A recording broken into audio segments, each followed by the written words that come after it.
Olá, tudo bem? Seja bem-vindo a mais uma semana de estudo da Bíblia através do guia de estudo A Lição da Escola Sabatina. Esse trimestre temos como tema Fazendo Amigos para Deus. E nessa semana, o título da lição dessa semana é Um Passo de Fé. O texto para memorizar é um dos mais bonitos para mim de toda a Bíblia. Está em Filipenses capítulo 2, o verso 5 ao verso 7. E o texto diz assim: Tende em vós o mesmo sentimento que houve também em Cristo Jesus, pois ele, subsistindo em forma de Deus, não julgou como usurpação o ser igual a Deus. Antes, a si mesmo se esvaziou, tomando a forma de servo, tornando-se semelhante a homens, reconhecido em figura humana. E o texto continua e merece ser lido para que nós possamos entender todo o contexto da lição. E diz assim: E a si mesmo se humilhou, tornando-se obediente até a morte e morte de cruz. Pelo que também Deus o exaltou sobremaneira e lhe deu o nome que está acima de todo nome, para que ao nome de Jesus se dobre todo o joelho, nos céus, na terra e debaixo da terra, e toda língua confesse que Jesus Cristo é Senhor, para a glória de Deus Pai. Não vamos estudar esse texto em detalhes e mais alguns outros, mas antes eu convido você a fechar seus olhos aí onde você está, para pedirmos a Deus sabedoria e que o Espírito Santo possa iluminar nosso caminho. Oremos. Pai, que privilégio é poder estudar a Tua Palavra para ouvirmos a Tua voz. Senhor, que agora, nesse momento, o Teu Santo Espírito possa tomar posse da nossa vida, do nosso coração, do nosso entendimento, de nós de forma inteira, Senhor, para que nós possamos não apenas compreender o que está na Tua Palavra, mas que aquilo que nós encontrarmos nas Escrituras, que nós possamos viver a cada dia em nossa vida. Em nome de Jesus. Amém. Essa semana fala sobre um passo de fé. Que passo de fé é esse? A parte de sábado da lição traz esse resumo de forma muito interessante, que eu vou tentar falar em poucas palavras. A ideia é que assim como Jesus Cristo se sacrificou e deu sua vida para que nós pudéssemos ser salvos, você e eu somos convidados também a nos sacrificar para buscarmos outras pessoas para o reino de Deus. Eu gostaria de ler com você um texto que está no livro Desejado de Todas as Nações, escrito por Helena White. É um texto que realmente tocou o meu coração ao estudar essa semana e eu gostaria que você revisse. Se você já leu, é sempre bom reler. E diz assim: O preço de nossa redenção jamais poderá ser avaliado enquanto os remidos não estiverem com o Redentor diante do trono de Deus. Quando estivermos deslumbrados com as glórias do lar eterno, então nos lembraremos de que Jesus abandonou tudo isso por nós. Que ele não apenas se tornou um exilado das cortes celestiais, mas também enfrentou por nós o risco da derrota e eterna perdição.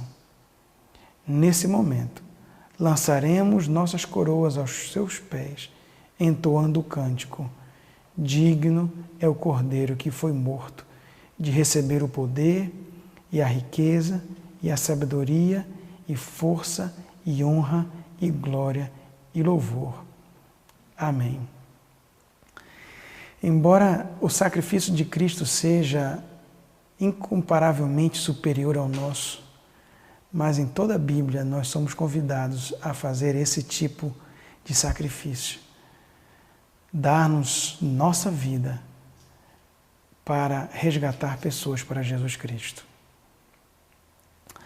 A lição começa falando em domingo, no dia de domingo, uma análise sobre a vida de Jesus e como ele viveu uma vida de amor abnegado. E o texto básico é esse que nós lemos de Filipenses capítulo 2, o verso 5 ao verso 11. Uma palavra que a lição enfatiza é a palavra forma. E fala que Jesus Cristo tinha a forma de Deus. E a lição explica que forma é a concepção grega dessa palavra forma está ligada à essência das coisas. E o interessante é ver que aqui na Bíblia, nesse texto, aparece a palavra forma 2 vezes. Uma, quando diz subsistindo em forma de Deus, e a outra diz assumindo a forma de servo. Então, se formos entender de fato essa palavra, o que essa palavra quer dizer é Cristo era e é verdadeiramente Deus. E ele assumiu a forma, ou verdadeiramente se tornou servo. Então, nessas 2 palavras, Deus e servo, é o que nós precisamos encontrar a nossa vivência missiológica. Deus, Jesus Cristo, é completamente Deus. E ele deixou tudo o que ele tinha na sua vida de glória e assumiu a forma de servo, completamente servo. Mas eu gostaria de dizer que o sacrifício de Cristo não foi apenas deixar a sua vida de prazeres ilimitados lá no céu, onde tudo é perfeito, onde os anjos cantam, onde os passeios são feitos de forma perfeita. Eu não sei de que são feitos, nunca estive lá, mas com certeza é tudo rodeado pela atmosfera de glória, de alegria e de perfeição. Ele deixou tudo isso para viver conosco aqui na Terra, um país, um planeta melhor, cheio de pecado, de dor, de sofrimento, apesar das belezas naturais. Nós vemos os furacões e Jesus Cristo experimentou também as tentações. Ele foi tentado de todas as formas, mas graças a Deus sem pecado. Isso verdadeiramente é falar um pouco sobre o sofrimento de Cristo e até a morte de cruz, como diz o texto. Mas a Bíblia também fala sobre a continuidade desse serviço sacrificial de Jesus Cristo, porque ele assumiu a forma de servo, ele foi reconhecido em figura humana e continua como ser humano por toda a eternidade. O Cristo que andou entre nós continua sendo um ser humano. Ele não apenas assumiu momentaneamente a forma humana, mas ele assumiu por toda a eternidade. Isso é um sacrifício que não dá nem para começar a entender. Esse amor maravilhoso de Jesus Cristo por cada um de nós. E por que ele fez isso? Simplesmente por amor. A lição de domingo fala sobre esse auto-sacrifício de Cristo Jesus. E a partir daí, o autor da lição, então, nos convida a vermos na vida de homens e mulheres que, à semelhança de Jesus Cristo, tiveram esse mesmo padrão de vida. Na lição de segunda-feira, fala de Pedro, João e Mateus. O interessante que é nos pedido para ler Mateus 4, 18 a 20, mas eu pediria a você aí na sua casa que você lesse também os relatos paralelos, não apenas Mateus capítulo 4, versos 18 a 20, mas os relatos paralelos, não é, em Marcos, em Lucas e alguma coisa em João também. Quando nós fazemos ou vemos toda a história, ou fazemos os recortes e vemos a história de forma mais completa, é interessante você ver que João estava com seu irmão Tiago, Pedro tinha André, e João e Tiago estavam com seu pai Zebedeu. Eles estavam pescando, também organizando, consertando as redes. E você pode ver também, notar que Zebedeu, o pai de Tiago e João, tinha sociedade com Pedro e tinha pessoas trabalhando com eles. Ou seja, eles não eram pescadores aí que trabalham só no fim de semana e pegam algum peixe e vivem de forma miserável. Eles não, eles tinham uma companhia de pesca, eles tinham trabalhadores com eles tinham posses, eles falavam mais de um idioma, não apenas o aramaico, mas com certeza falavam o grego, porque na cidade onde eles moravam ficava próximo da Decápolis, não é? As 10 cidades que eram mais fortemente de cultura greco-romana, e é onde eles vendiam a maior parte dos seus produtos. Então eram pessoas que tinham algum conhecimento, eram pessoas que tinham posses, eram pessoas empreendedoras, e quando se encontraram com Jesus, e Jesus os convida, a palavra diz tanto em Mateus, quanto em Marcos, quanto em Lucas, diz assim: e eles imediatamente deixaram tudo. Esse é Pedro, João, Tiago e André. Eles imediatamente deixaram tudo. É verdade que esses 4, tudo indica que fossem parentes ou primos, e inclusive com algum parentesco com Jesus. Portanto, já havia um certo conhecimento deles da pessoa de Jesus Cristo. E o Evangelho de João fala um pouquinho sobre João, que já era seguidor de João Batista e que ficou interessado em seguir Jesus. Então, havia um certo conhecimento. Mas a Bíblia não fala nada sobre Mateus. Eu não sei o que está por trás de toda a história, mas o relato que temos em Mateus é que Cristo Jesus olhou para Mateus e disse a mesma coisa que ele falou para Pedro, Tiago, João e André: segue-me. E todos eles, diz o relato bíblico, que o seguiram imediatamente. Segue-me para quê? E o texto diz: e vos farei pescadores de homens.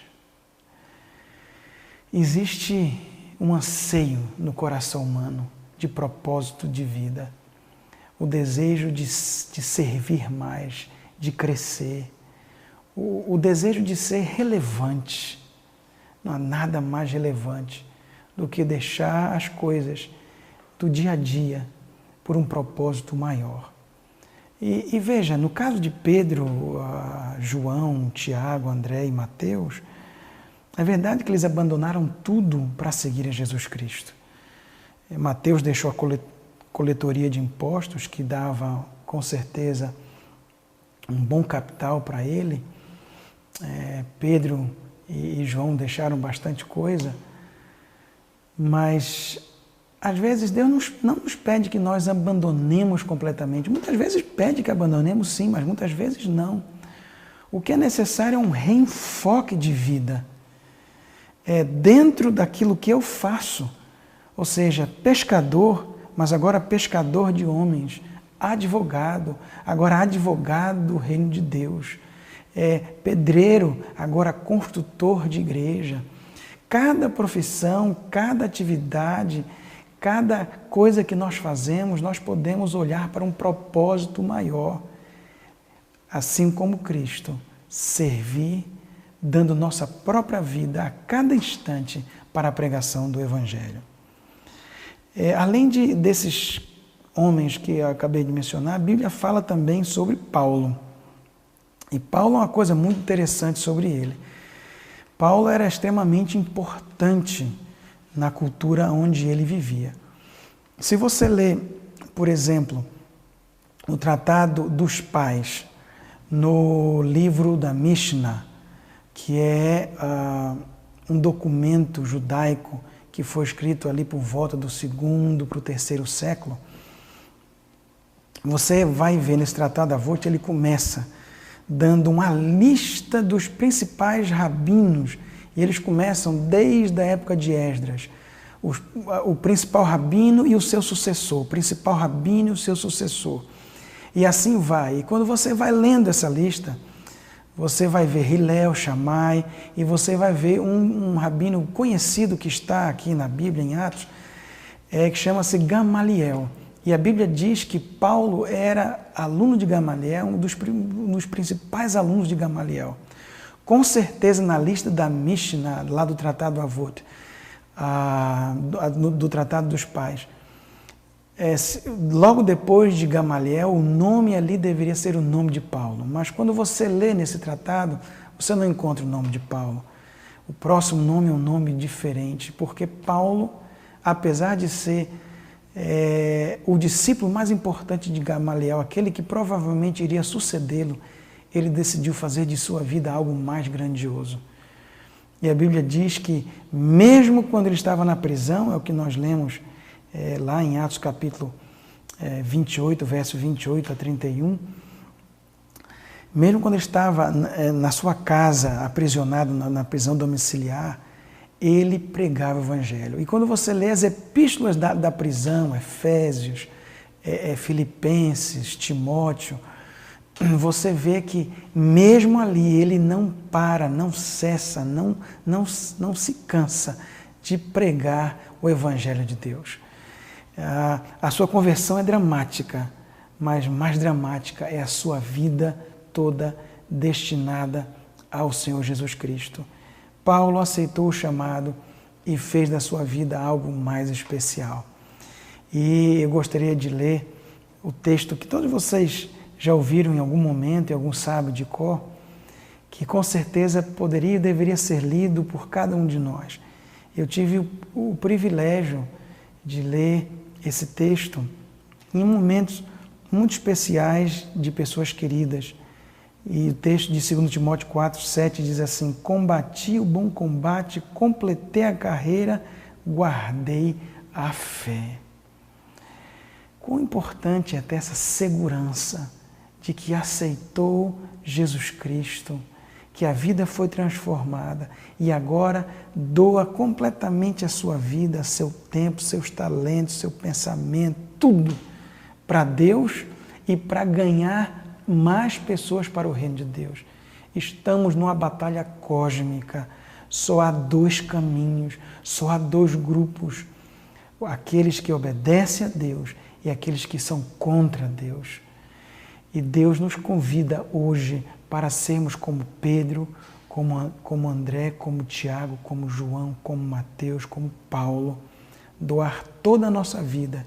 Às vezes é necessário abandonar tudo, mas às vezes é preciso simplesmente reenfocar a vida que temos, dar tudo o que temos e somos para a causa de Deus, para a pregação do Evangelho.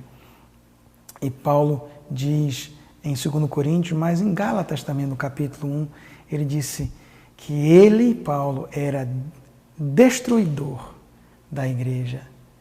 E ele se tornou, por causa da graça de Deus na sua vida, se tornou agora proclamador e embaixador dessa igreja. Na quarta-feira, nós começamos a ligação, o autor começa a ligação entre o que Cristo fez, o que nós podemos fazer, e ele dá a razão pela qual nós podemos fazer aquilo que Cristo também fez. E a razão principal está no livro de 2 Coríntios, capítulo 5, o verso 14, e diz assim: o amor de Cristo nos constrange. Esse é o melhor motivo pelo qual servir a Deus. Algumas pessoas ficam se perguntando como eu posso fazer para que a minha igreja, os meus irmãos, possam sair para trabalhar, possam doar sua vida, seus recursos, a sua influência para a pregação do Evangelho. Por que que eles não fazem o trabalho que deles é requerido? É isso aqui. Quando se tem amor genuíno por Cristo, isso nos compele a sair proclamando a tempo e a fora de tempo, quer seja viajando de carro, de avião, de ônibus, a pé, de qualquer maneira, em qualquer estado, na praia, dentro de casa, assistindo televisão, nós proclamarmos o Evangelho, porque o amor de Cristo está tão impregnado dentro de nós que é impossível não falar. O amor de Cristo é aquilo que de fato nos impele a sermos missionários, que nos impele a darmos tudo, inclusive nossa própria vida. E aqui o autor nos convida a ler João capítulo 21, verso 15 a 19, e é um texto bem conhecido. Eu convidaria você a abrir sua Bíblia nesse texto de João, o capítulo 21, o verso 15 ao verso 19. Jesus, então, no verso 16, pergunta: Simão, filho de João, tu me amas? E João responde: Sim, Senhor, tu sabes que te amo. E a resposta de Jesus é: Pedro, então apacenta minhas ovelhas. Essa pergunta é feita 3 vezes. Há algumas explicações por que é feita 3 vezes. Uma das explicações que a lição traz é que, como Pedro negou 3 vezes, Jesus Cristo também faz esse convite de amor 3 vezes. Pode ser que seja isso, mas a realidade é que por 3 vezes Jesus fala sobre a mesma coisa e tudo é sempre baseado no amor. Não há como apacentar ovelhas sem amar. Não há como cuidar de pessoas sem o amor de Cristo. Não há como querer cuidar daqueles que são mais necessitados sem que primeiro o amor de Cristo não tenha entrado na minha e na sua vida. Essa é a grande realidade. Fazer as pessoas trabalharem não custa muito. Na realidade, custou tudo para Deus. E para nós, basta recebermos esse amor e amarmos as pessoas. Quando nós amamos de fato, nós cuidamos bem dos outros e nunca vamos ter problema com desejo de trabalhar, hora de trabalhar, o que trabalhar, onde trabalhar, porque o amor de Cristo nos constrange a fazer tudo pelo Mestre, inclusive darmos nossa própria vida. Na lição de quinta-feira, continua o estudo de João capítulo 21, agora no verso 18 e 19, que eu gostaria de ler na sua inteireza. Diz assim: em verdade te digo que, quando eras mais moço, tu te cingias a ti mesmo e andavas por onde querias. Quando, porém, fores velho, estenderás a mão, e outro te cingirá e te levará para onde não queres. Disse isto para significar com que gênero de morte Pedro havia de glorificar a Deus. Depois de assim falar, acrescentou-lhe: segue-me. O custo do discipulado, o custo de servir a Deus.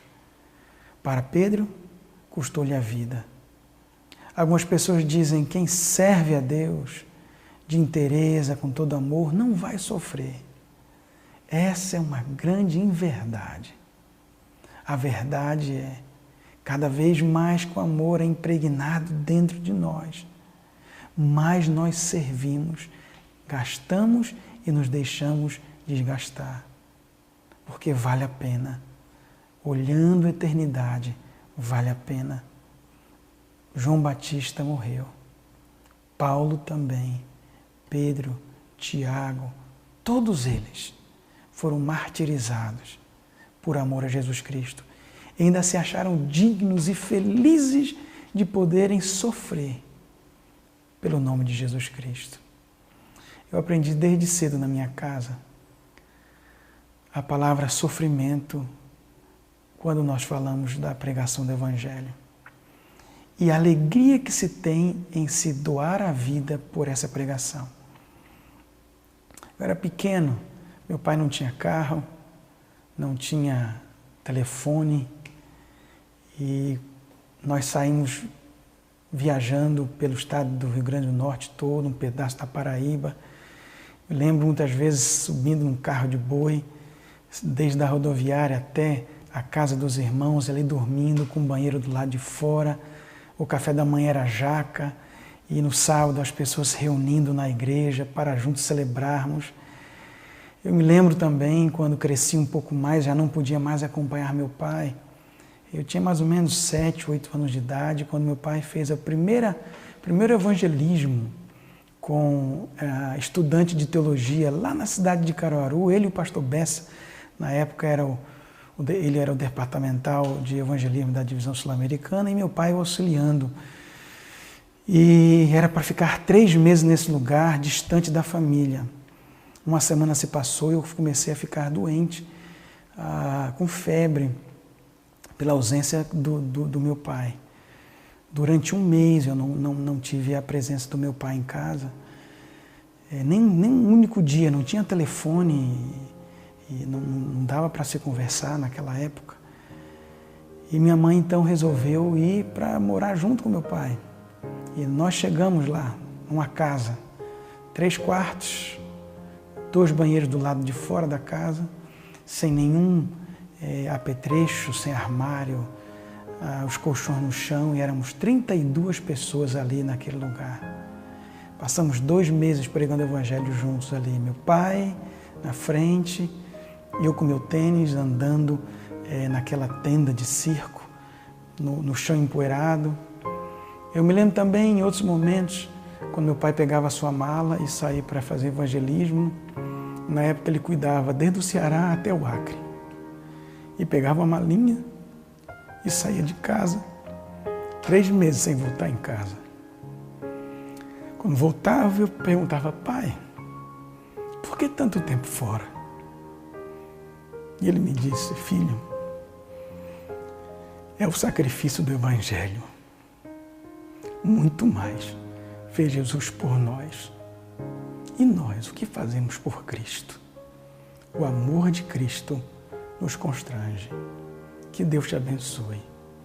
Que o amor dele possa inundar o seu coração. E que você possa dar a sua vida por Jesus Cristo. Que Deus te abençoe. Não seja um cristão nominal. Seja um cristão que tem o amor de Cristo na vida. E doe tudo que você tem para Ele. Vale a pena. Olhe com os olhos da eternidade. Que Deus te abençoe.